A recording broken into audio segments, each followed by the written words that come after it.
translation and purport. By His divine grace on Vishnu Pad, Paramahamsa Parivajakacharya Astatharisata Shri Śrīmad A.C. Bhaktivedanta Tridandi Goswami Maharaj Prabhupada. Always engaging in the activities of devotional service, devotees feel ever increasingly fresh and new in all their activities. The all-knower, the super soul, within the heart of the devotee, makes everything increasingly fresh. This is known as the Brahman position by the advocates of the Absolute Truth. In such a liberated stage, Brahmabhuta, one is never bewildered, nor does one lament or become unnecessarily jubilant. This is due to the Brahmabhuta situation. Purport by our beloved founder Acharya. The devotee is inspired by the super soul within the heart to advance in devotional service in a variety of ways. The devotee does not feel hackneyed or stereotyped, nor does he feel that he is in a stagnant position. In the material world, if one engages in chanting a material name, he will feel tired after chanting a few times. However, one can chant the Hare Krishna mantra all day and night and never feel tired. As chanting is increased, it will come out new and fresh. Srila Rupa Goswami said that if he could somehow get millions of tongues and millions of ears, he could relish spiritual bliss by chanting the Hare Krishna Mahamantra. There's nothing really really uninspiring for a highly advanced devotee. In Bhagavad Gita, the Lord says that He is situated in everyone's heart and that He helps the living entity forget and remember. By the grace of the Lord, the devotee gets inspiration. Tesham satata yuktanam pajatam pratipurvakam tadami buddhayogam tam yena mambapiyanti te. To those who are constantly devoted and worship me with love, I give the understanding by which they can come to me. Bhagavad Gita chapter 10, verse number 10. As stated, Kushala Karmanam. Those engaged in auspicious activities and devotional service are guided by the super soul, described in this verse as Gya, one who knows everything, past, present, and future. The super soul gives instructions to the sincere, unalloyed devotee, and how he can progress more and more in approaching the Supreme Personality of Godhead. Srila Jiva Goswami in this connection says that the super soul, the plenary expansion of the Personality of Godhead, exists in everyone's heart, but in the heart of the devotee he reveals himself as ever increasingly new. Being inspired by him, the devotee experiences increased transcendental bliss in the execution of his devotional service. Wow. Wow. That's an amazing approach. Wow, really amazing. Vandeham Shri Guru Shri Jata Gavakamalam Shri Guru Vaishnavam Scha Shri Rupa Sagrajatam Sagana Raghunatam Vitam Tam Sajivam Sadaitam Savadutam Parijana Savitam Krishna Chaitanya Deva Shri Radha Krishna Padam Sagana Ladita Shri Visakam Vitamscha Namah Vishnu Padaya Krishna Preshtaya Bhutale Śrīmate Bhakti Vedanta Svaminiti Namine Namaste Sarasvate Deve Gauravani Pracharine nirvishesha shunyavadi paschatya nishatarine. So this is a great encouragement for us struggling bhaktas, sadhaka bhaktas, following the rules and regulations, try to come to that from a spontaneous bhakti. Like Rupa Goswami. Wow. Just imagine where 16 rounds is just getting started. 16, all right. The first step is 16 and 32. So I explained the other day, Prabhupada told us, this was 50 years ago, there are people in Vrindavan chanting 120 rounds a day. I don't know if they're still around, but just imagine that state of consciousness. 64 is nothing. They're getting so much nectar from Hare Krishna, Krishna Krishna, Hare Hare, Hare Rama, Rama Rama, Hare. But many times explained in that song, Bhaktivinoda Upadesh Ekvarnamasi Mattore, just once relish the nectar of the name. So here we are trying to relish the nectar and went out again. I give up. Let's look at this verse again in detail. Dive deep, deep, deep, deep into this ocean of transcendental wisdom contained in this one sloka. Always engaging. What does always mean? 24/7, right? Not 23 hours and 59 minutes. That doesn't happen. 24 hours a day. Always engaging. Well, how do you do that? You go to sleep, don't we? Well, here's the inside secret. It's something we can aim for someday. If we are so intensely absorbed in our waking hours in devotional service, we'll also sleep in devotional service, and rendering devotional service on our sleep. It's a high platform, but it's available. It's available for us. Because the subtle body activates in the sleep. The gross body and subtle body, of course we use the subtle body when we're awake also. But we keep that subtle body always tuned in to Krishna in every time, every place, in every situation. It would just keep going on and on and on. Sometimes it happens, as me, it's like sometimes we have Krishna conscious dream, wow, Krishna conscious dream, every once every 10 years or something like that. Every now and then you get a special mercy. Oh wow, I'm dreaming. So let's try for this always engaging position. We should always be observing myself. Am I engaging now in devotional service, or have I gotten off the track going into a little sense grab? Little sense grab's okay. No. A little sense grab is not okay. It's poison. If I gave you a cup of poison, here, Prabhu, here, Manaji, here's a nice cup of poison. Why don't you have a nice drink? Who will drink the poison? But you ever drink it every minute. Our mind gets off the track. Little sense gratification. So we have to give up this foolish pastime we have of drinking poison. I mean, it's time we, get to a little intelligent, We keep drinking poison, knowingly drinking poison.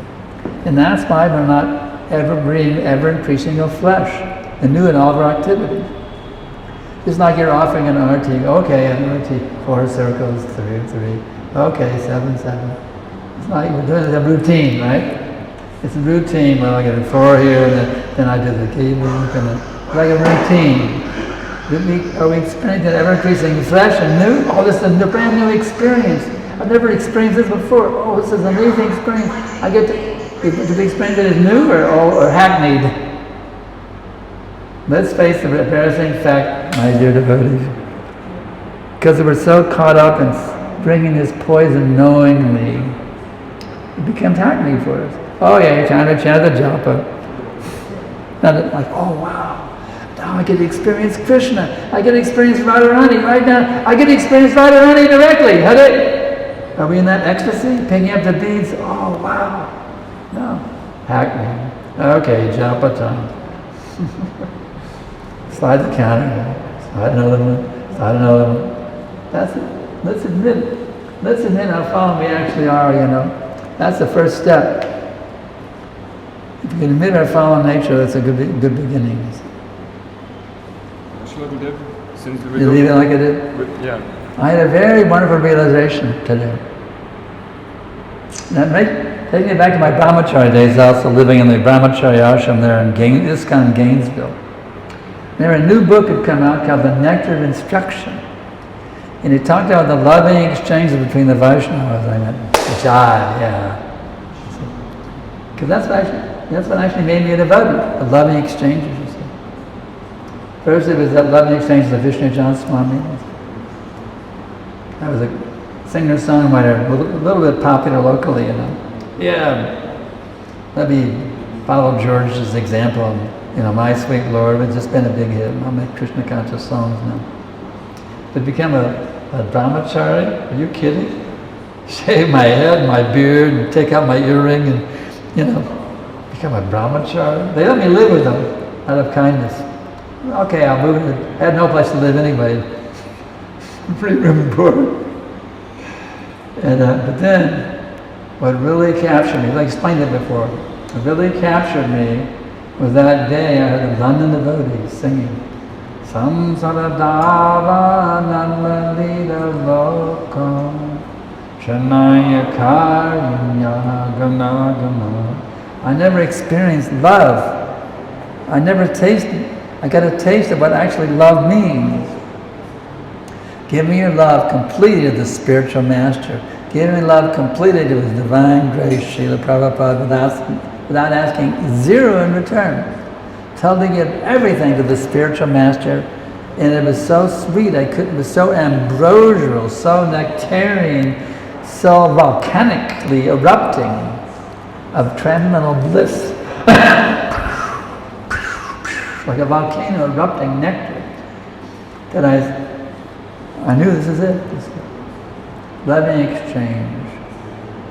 I was speaking this morning before Mangalante of my dear godbrother Shrita Kirti, who was Prabhupada's personal servant, that our movement is based on loving exchanges.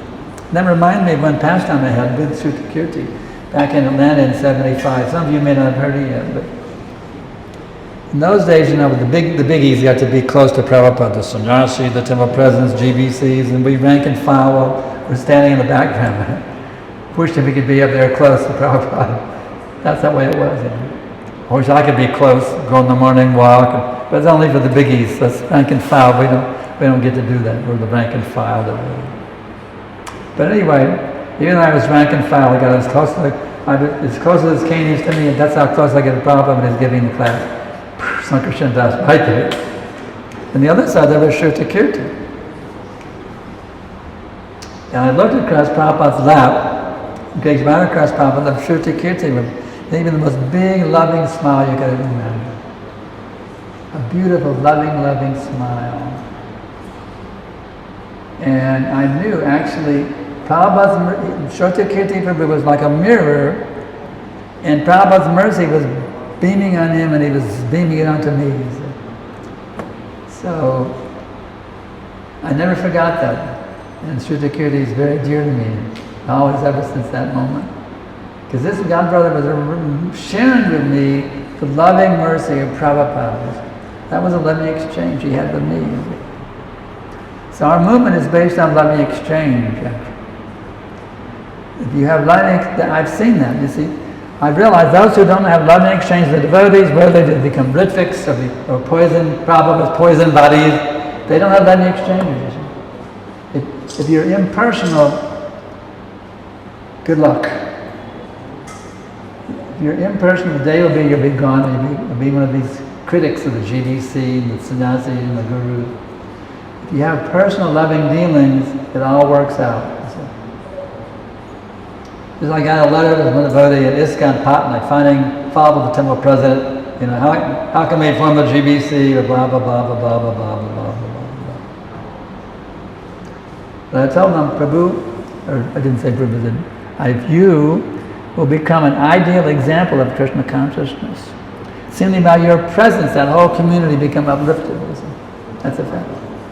If any one devotee could be a female devotee, a male devotee, the potwasher, the lecturer, whoever it is, if any one devotee becomes completely pure in their consciousness, that one devotee will elevate the entire temple, even the entire world, Prabhupada confirms in his purport. You can actually liberate the entire world just by cultivating pure devotional service. By manifesting pure bhakti, you'll have the potency to deliver the whole universe. That's how powerful pure devotional service is. So I realized that by cultivating loving relationships with devotees, just like I have godbrothers here in Vrindavan, there are some who are very, attached. Try to have a loving relationship with them, which is like, what's it called, bhajananandis. They just want to cultivate Krishna consciousness. They don't want loving exchanges, don't mess with me, I'm engaged in devotional service. There's some are very much into loving exchange. They want to embrace, talk, how are you doing, Prabhu? What's up, share realizations. So that kind of relationship, when there's loving exchanges, those devotees who make rapid advancement. And those devotees who make ISKCON a success. Because ISKCON means loving exchanges between devotees. Take out a loving exchange, ISKCON is finished.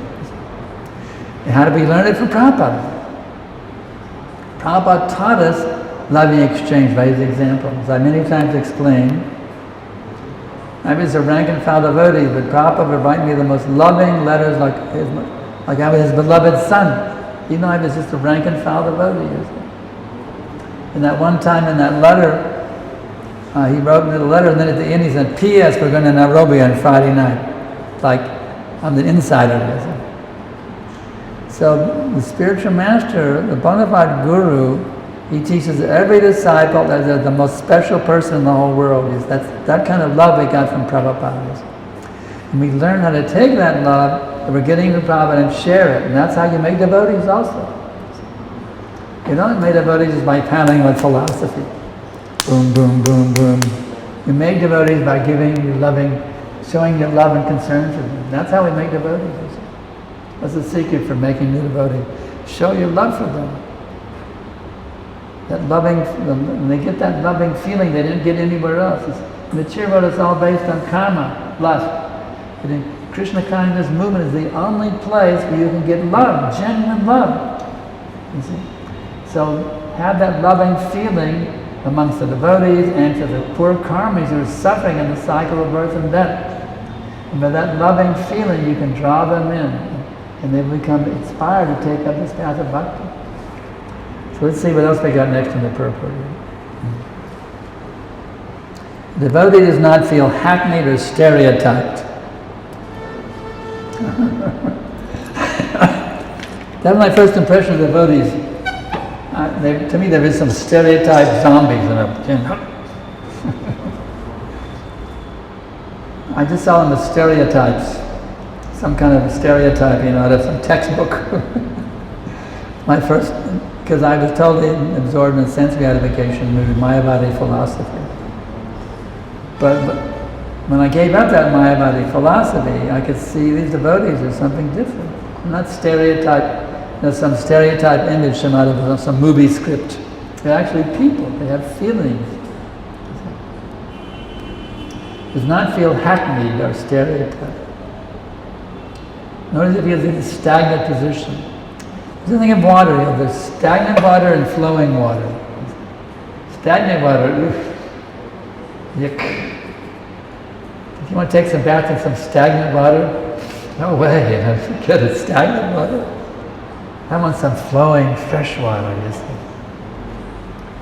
So, you want to be stagnant in your devotional service?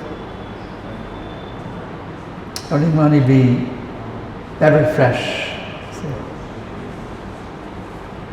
See, as our neophytes, we tend to get stagnant. We lose our inspiration. We're just doing it routinely, like in the military. We have to get out of this stagnant position and learn to find ever fresh nectar. Every syllable of the Mahamantra, and every circumambulation of Tulsi, and every gazing on this holy Dham, Shri Vrindavan Dham. Here we are in a place where Krishna's pastime is still going on. Can you imagine? Krishna's Leela is happening in this very spot. Can you imagine this very spot? Krishna, the cowboys, the gopis, the cows, the calves. Leela right here, and it's still happening because we're covered by lust, anger, greed. You can't see it. But you become a pure devotee, you can see Krishna's Leela happening right here, right now. Can you imagine? So you can see not to be hackneyed or stagnant. Does that make sense? Does it sound like I'm just ramming some philosophy into you? Does it connect? Or is this like a boom, boom, boom, okay, trying to cram some philosophy down your brain? The whole point is you have pure bhakti within you. Every one of you is a pure devotee. You have actually a rasa in the pastime with Krishna right now. And he's present in the Leela, every one of you. So my duty as a spiritual master is to light the fire of bhakti within your heart, to plant the seed, bhakti lata bij, to plant that seed, make sure that seed is properly planted, make sure there's no weeds going around it, and to water it like anything. That's my duty as Guru Maharaj for you. My duty to awaken that original loving feeling. I mean, there's even a pop song. It's called You've Lost That Loving Feeling. They were lamenting. You've lost that loving feeling, now it's gone, gone, gone. Oh. They were lamenting loving feelings lost. Of course, there was some boy-girl thing. But the same idea is there in Krishna consciousness. You see. I've lost that loving feeling. I once had that pure loving feeling for Krishna. Now it's gone. It's gone. I'm lamenting. I'm crying. I've lost that loving feeling. What happened to me? How did I get so poisoned, so polluted, how diverted? How did I get so caught up in the illusion? I've lost the loving feeling for Krishna, his devotees, his teachings, his name. How did I've lost it? Oh my God, I've lost it. How did I lose it? We should be lamenting, I've lost that loving feeling. How can I get it back? How can I get back that loving feeling? Isn't it? Am I speaking correctly, or is it some bogus philosophy? Is it correct? We have our scholars here. Vijay Guru is well read. Is this bogus philosophy, or is it genuine according to Prabhupada's teachings? What do you say? Is it genuine? Yeah, we have to... Prabhupada is giving us the key to unlock the door to Prema Bhakti, isn't it? He's giving us the key.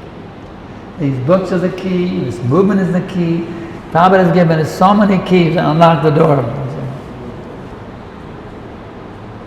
So take advantage of it. What does Rupa Goswami say? If I remember the verse, he says, Tunde tandabadani vitanade tunali labdiye karna kralika dhammani gate te pranebhaspeham cheta pangani sanganai pazanilanga najani tanita kriyami anita shvashvarnadva. He messed that up a little bit. He says, I do not know how much nectar these two syllables, Krishna, produce. Because when I vibrate Krishna, there's so much nectar, one little mouth can't hold it. I need to have many, many mouths. And when the name enters the halls of my ears, what these two little ears can do, I need millions and millions of ears to hold that nectar. And when that name enters the courtyard of my heart, he says the courtyard. Do you know your heart was a courtyard? Rupa Goswami is the heart of the courtyard.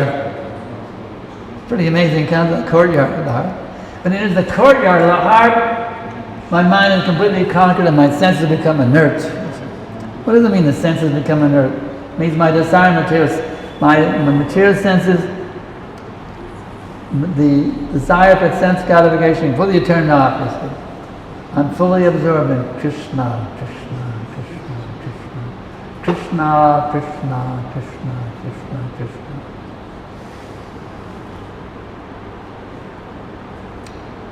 Rupa Goswami also saying he wants millions of ears and tongues. Then he can relish the spiritual bliss by chanting the Hare Krishna Mahamantra. Brings us back to Bhakti Vinod.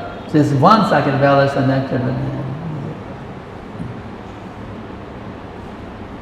And that reminds me of the Vaishnava bhajan. It's so wonderful. Bhakti Vinod and Narottam. They're my favorite songwriters. Forget Lennon McCartney. Narottam, Bhakti Vinod, and Dylan. Forget them. Lennon McCartney and Dylan, forget it. Bhakti Vinod and Narottam, especially those two. Their songs are really, really something special.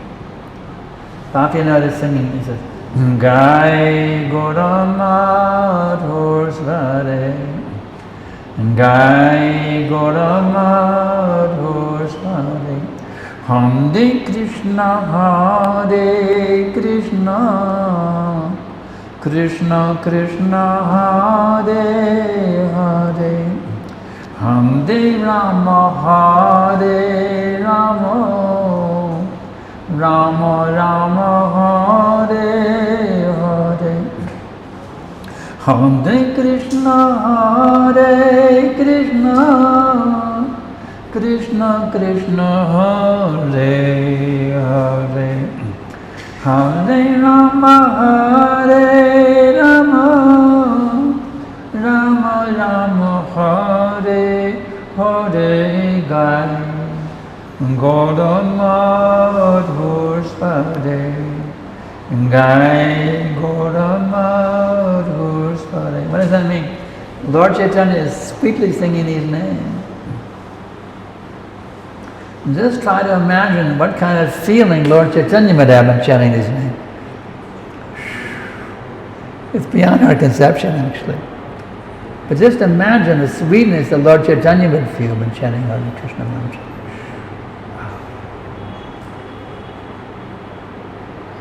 Lord Chaitanya is feeling separation from Krishna.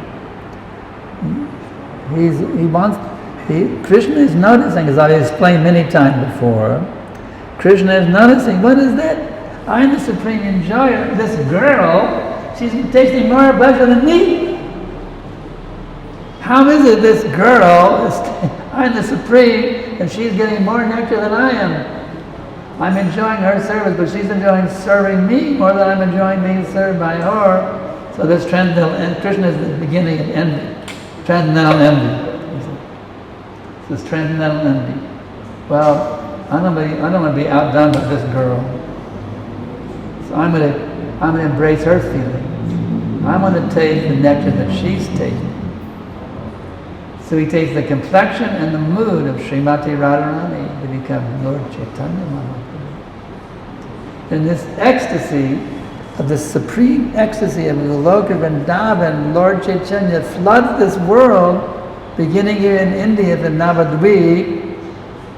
He floods the world with the topmost nectar, the topmost bhava, the topmost nectar, the topmost feelings of separation from Krishna. Separation from Krishna. Being with Krishna is very nice, but being separated from him is more nice. It's more intense feeling. Just like Radharani is telling her friend, Smeran Bangi Prayachivam Sasya Vishten Vishten Vansirasa Kishalam Ujalam Kena Govindakam Haridamita Keshi Vatunte Ma Prashishta Stabila Sakizanti Vandaha. My dear Gopi girlfriend, the Brijavasis came to Kurukshetra because of a solar eclipse considered inauspicious, so they come to create an auspicious, counteract the inauspiciousness. The Brijavasis and the Dwarkavasis all came to Kurukshetra. So Radharani tells her Gopi girlfriend, my dear Gopi girlfriend, it is so nice to be here with Krishna in this Kurukshetra field, but what I really want is to be back with him in that forest of Vrindavan, playing the fifth note on his flute under the trees on the banks of the Jamuna River. That's what I really want. That's the Krishna I want, not this Kurukshetra Krishna, this Dwarka Krishna. I want that Braj Krishna. I want to taste this Braj Rasa. That's the Rasa I want, not Kurukshetra Rasa. I want Braj Rasa. So, therefore we beg for that mood of Radharani. We want to be in that mood of Radharani. That's why we say Hare. We want to taste that mood of Radharani in relation with Krishna. That's why he says, Hare Krishna, Krishna Krishna, Hare Hare, Hare Rama, Rama Rama, Hare Hare. Then everything will be all right. If we can learn to experience that feeling of separation of Radharani, everything will be okay. No more lust, no more anger, no more greed. Perfect loving relations with devotees, no more envy. This envy is such a problem. Shutakirti was explaining to me some writings of Bhaktivinoda. There's so many bad qualities, you see. And each bad quality, you take another one that contains the previous bad quality. You go up the list of the bad qualities, you get to envy. It includes all the bad qualities within it. And I was very sad to see this practically manifested yesterday.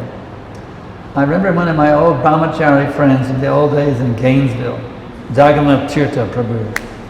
He used to be nicknamed Jag Tirt.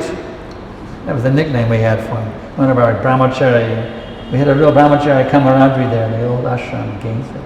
We had the whole upstairs of the building.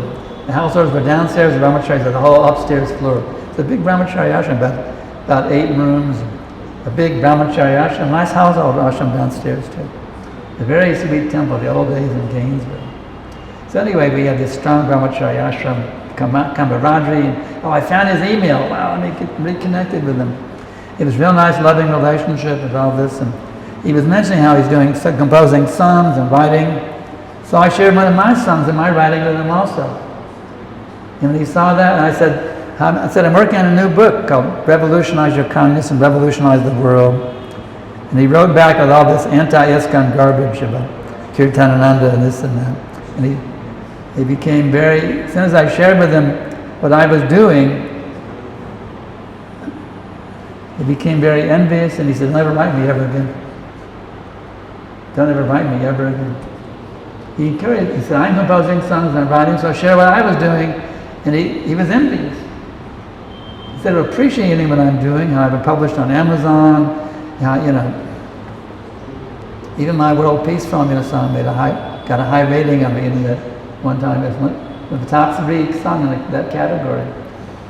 We hit a top 3 category in the ratings chart on the internet. So he was envious, and he said, don't ever write me again. Okay, that's it. Here I'm trying to cultivate loving relationships with old God brothers. Don't ever write me again. So that kind of mood destroys this kind of thing. And that's why that person, such a mood doesn't please Prabhupada. So when you want to cut yourself off from devotees, and something, Prabhupada was poisoned, or Prabhupada's the only guru, Prabhupada not pleased this kind of stuff. If you study the books carefully, you won't be misguided by these bogus philosophies. It's very clear in Prabhupada's lecture on April 6, 1975 in Mayapur. He said, better to become acharya. He was using the word acharya as initiating guru. He said, better to become acharya, but not in the presence of your spiritual master. Even if you're fully qualified, not when your guru is present. But after you depart, then you should become. Prabhupada was encouraging the devotees to become acharyas, initiating gurus in the future. So it's very clear that anybody who doesn't come with some fault-finding mood, who comes in a humble mood of trying to learn and hear exactly what Prabhupada is talking about it, there's no issues. Issues come by a person who comes in an envious mood, who want to extract their own meaning to support their own envy. That's all they're doing. So don't come with an envious mood, which is the root of all bad qualities. Kick out envy. Learn to appreciate the devotees. Find something wonderful about every single devotee. Find something about every devotee. Find something wonderful in everyone. That's a sadhu. A sadhu finds, you can overlook the bad qualities in a person and see the good in that person. Develop the vision, the mood of a sadhu, a saintly person who learns how to see the good in everyone. Let's say a person has tons and tons of bad qualities, you see. He's overwhelmed with bad qualities. But there's one little spark of good qualities in that person. He has one little good thing in his heart. So the bona fide sadhu, the bona fide spiritual master, the saintly devotee, he sees that spark of goodness in that person, he fans that spark in a blazing fire that burns away all the bad qualities of that person. You understand? I have tons of bad qualities, but Prabhupada's still fanning that spark within teachings, you see. Burn away all my bad qualities. So anyway, I can ask if there's any questions, corrections. Guru Maharaji, you want to add some points or ask questions? We talk about loving exchange. Loving exchange is generally done with the love, and one wants to be loving exchange. One does not, one intends to have loving exchange. Yeah, I know. I have some grandfathers who are completely like, I tried once to have loving exchange and they didn't reciprocate, so I don't bother with them anymore. Even I have a godbrother right here in Vrindavan. Once I tried to open up a friendly relationship and he didn't reciprocate, so that's it, I don't bother with him anymore. I just respect him at a distance. And I go with those who have loving exchange. Huh? Everybody is independent. How can you have loving exchange? Some may like it, some may If somebody doesn't want it, you can't do anything about it. Respect them at a distance. But find those who do want loving exchanges and then reciprocate with them. Depends also. Huh? Depends. No.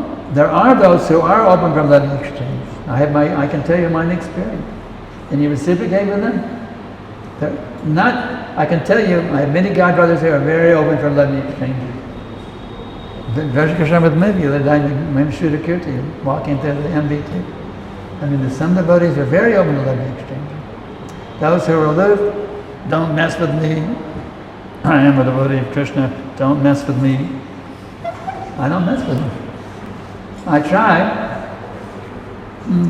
And I try again sometime. There's one godbrother that's kind of aloof, but today I tried again. Sometimes I try again. Some I don't even bother trying anymore.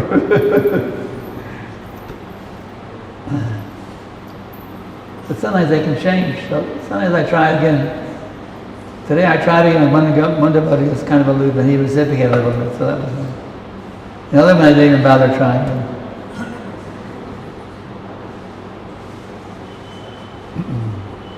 Anything else? Everybody's ready to roll? Yes. Here in the purport, Srila Jiva Goswami mentioned that within the heart of the devotee, he reveals Rupa. himself. In the heart what? In the heart of a devotee, Krishna, Super Soul reveals himself as evolution. Oh yeah, it's a very nice. I'm glad you brought that up. I forget. I want to talk about that one. I forgot. It's a very, very. Thanks for bringing that up. What's the question? You want a further explanation? It's a very, very important. Very, very good. I appreciate you bringing that up. You please me very much for bringing that up. Okay, so look at the last paragraph again. As stated, Kushala Karmanam, those engaged in auspicious activities in devotional service are guided by the Super Soul. God deserves as Gya, one who knows everything. Now, sometimes then we have a hard time making decisions. Should I do this? Should I do that? Should I do this? Anybody ever had that trouble before? That problem? I don't know what to do. Well, the thing is, you have to be very sincere in your devotional service. Give instructions, sincere, unalloyed devotee. But if you're alloyed like me, how do you get guidance when you're, an impure, fallen soul like Sankarshan Das? What do? Well, you beg for pure devotional service. That special technique, Hare Krishna, Krishna Krishna, Hare Hare, Hare Rama, Rama Rama, Hare. Even if you're not an unalloyed devotee, if you're sincere of becoming an unalloyed devotee, that will also give you a connection with the Super Soul. The key is kick out all motivations, unmotivated, uninterrupted devotional service. Ahaitakiya pratiyata. Kick out all motivations. Let me have one motivation only to become Krishna's pure devotee. Just like on my wall there in Austin, even my desk now I brought a picture of Murlidhar, standing in the Magazmuna at Keshiga. So I sometimes pray to Murlidhar, my dear Murlidhar, you're the puppeteer, I'm the puppet, please pull the strings as you like. let me dance, let me dance, let me dance as you like, as Prabhupada played music. So we have, even if we're not unalloyed devotees, if we're begging for unalloyed devotional service, that will also give us a special connection to the Super Soul, to guide us what to do and what not to do in every situation. Isn't that nice? Suhridam Sarvabhutanam. Krishna is your best friend. He's sitting there right now. You have your best friend, the most powerful and most intelligent person in all of existence, sitting right there in your heart. And he's willing to give you all guidance and intelligence how to deal with every situation perfectly. We simply have to be in that mood. My dear Lord, please bless me. I can become your pure devotee. Sincerely begging, and then Krishna will give us the instructions. Does that answer your question? Yeah. I have dependent for answering questions also. Because I don't know very much. I'm not very learned or very advanced. I'm just a struggling neophyte. But I'm trying to sincerely awaken pure love within my heart. And because of that sincere desire, the Super Soul sometimes help. I can see sometimes I've realized things. I don't even read the books. I know they're true. I've realized certain things about our philosophy, which I've never seen directly stated by Prabhupada. I know they're true and they're confirmed in so many ways. Things that ways of explaining things I never saw Prabhupada even explain them. That I've understood they're perfectly correct and confirmed in so many ways. The Super Soul helped me to have so many realizations. Just by my sincerely begging for pure devotional service, being sincere about getting out of my fallen state, becoming Krishna's pure devotee, with no material motives whatsoever. Anything else? Well, Krishna is available for everybody. Krishna. It's not that somebody has to sincere, because Krishna is available as a Paramatma for everybody. That's right. And he brings the message, he guides them. Whoever takes it, gets it, and whoever doesn't. Yeah. There's even this, actually it's interesting, there's a saying in English, like America, let your conscience be your guide. Actually the conscience is the Super Soul. What you know is right, that's called your conscience. Not consciousness, but conscience. What you know is actually correct, that's like the Super Soul. So let your conscience be your guide. Do what you know is correct. Don't let your mind divert you into doing what you know is not correct. Another way of looking at it. Question? What can we do to have a loving relationship with our God sisters and God brothers? With our God sisters and God brothers. Without what? With our God sisters and God brothers. By dealing with them in a loving way. Don't be selfish in your dealings with others. Always be selfless in your dealing with others. There's three different things. Those who are more advanced, you serve them. Those who are equally advanced, you make friends with them. And those who are less advanced, you give your kindness to them.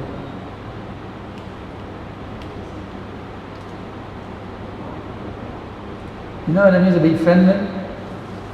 You know what it means to be friendly? Do you? Be friendly. It's simple. How you doing, Prabhu? How's it going? What's your favorite verse? I mean, it's very simple. What's your favorite sloka?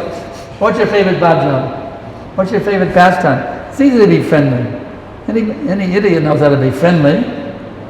So be friendly. It's simple.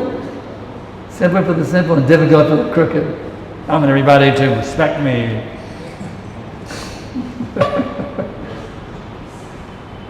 Don't be interested in getting respect. Be interested in giving respect. That's the key. You have to respect me. Don't you realize I've been in the movement for 3 years? You've only been in for 2. Why do you treat me like this? I remember a year longer than you have been in the movement. And get off your high horse, y'all. Become a servant of the servant of the servant. That's the key. Get rid of your high horse mentality.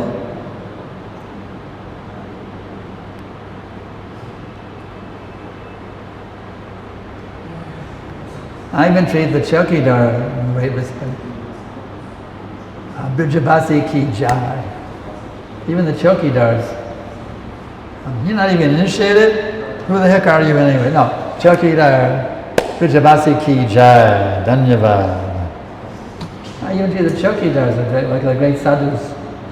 They help me with the wheelchair, the walker down the steps. They step forward and help me out. In a loving, serving mood, they come forward to help me many times. So you give loving respect to everybody, you'd be surprised how much they really want to serve you and help you. It's my experience. Give loving respect to everyone, even the beggar in the street. Prabhupada even sometimes gave money to the beggars, you know that? At Kurukshetra, they gave money to the beggars, Prabhupada. Out of love, here's a living in December, and give him some. Prabhupada gave him the donation to the beggar, even in Kurukshetra. So, anything else? Ready to conquer the mind and conquer the world? Okay, what is it?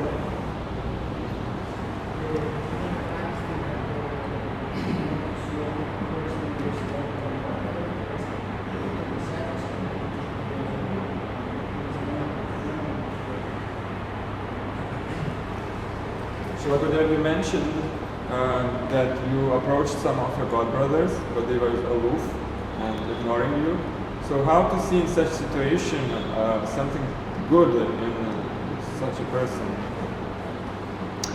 Well, I can tell you that particular godbrother instance. He sings really nice. He sang the Mangal Arti very beautifully. He has a beautiful voice. I appreciate his singing voice. First day I was here, very beautifully he sang. And oh wow, he sings so nicely. Find something good you can appreciate. Everybody has some good quality. Even Hiranyakashipu has some good qualities. Find the good in everyone, you see. Be very expert at seeing the good in even the most wicked demon. Just like this Trump in the US, I find some good in Trump. You know he's a real Rakshasa. I find some good in this Trump running for president now. Trump. I find some good in him. I have a question. Yeah. Now the loving exchange, does it need to be buddy-buddy? Does loving exchange mean a buddy-buddy? No, there's three different types of loving exchanges. Those who are higher, equal, and lower. But let's examine this term buddy-buddy. It's a word from the material world. Now, that means, buddy-buddy means sharing a marijuana cigarette or having sex. Can buddy-buddy mean having sex also? Loving exchange means transcendental activity, as written by Rupa Goswami. Sharing prasadams, sharing knowledge, sharing devotional service. It doesn't mean sense gratification. Buddy-buddy can mean sense gratification. Let's have a marijuana cigarette, come on. Buddy-buddy, no. It means devotional activities. Devotional activities, hugging, kissing, all that is As Rupa, those who are more advanced, equally advanced, and less advanced, it's clearly described. Anything else? Yes. I wanted to ask, you mentioned in your lecture that we lost the feeling, love feeling, lost. And what is the symptoms if we find that love? Here's my ears, my walking ears.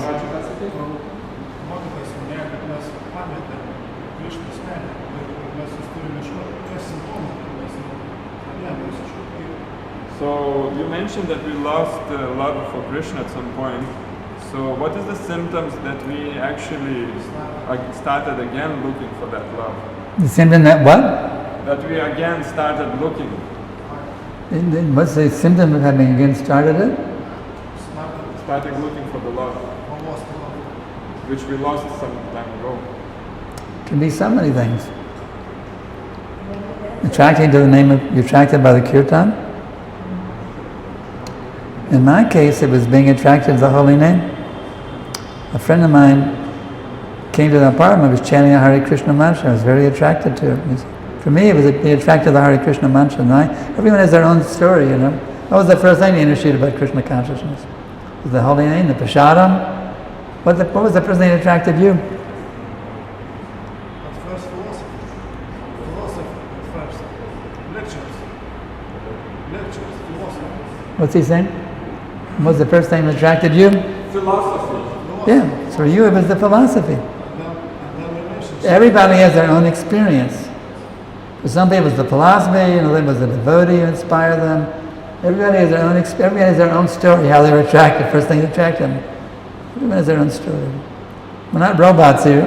We're not stereotypes. We all have our own individual experiences. You have unique characters and you have a unique character and qualities and characteristics. According to your own nature of a certain thing that attracted you first. Isn't it? Yeah. Anything else? Can I add something? Yeah, sure. The loving, we never lost loving. We never lost this loving relationship. We were not forgotten. We are always looking, but in the wrong direction. And then from the beginning, the Paramatma guides us, where is the real love? Sometimes we accept it, sometimes we don't. Then we go struggling, and then we try to understand what is real love. So love is always there. Love is not forgotten. We look into that, sometimes we look in the garbage. Okay? I think we better end it here. It's getting almost 9:30, so we'll stop here. Thank you, Mary, for taking this process seriously. Thank you very much. Nila Gurudev.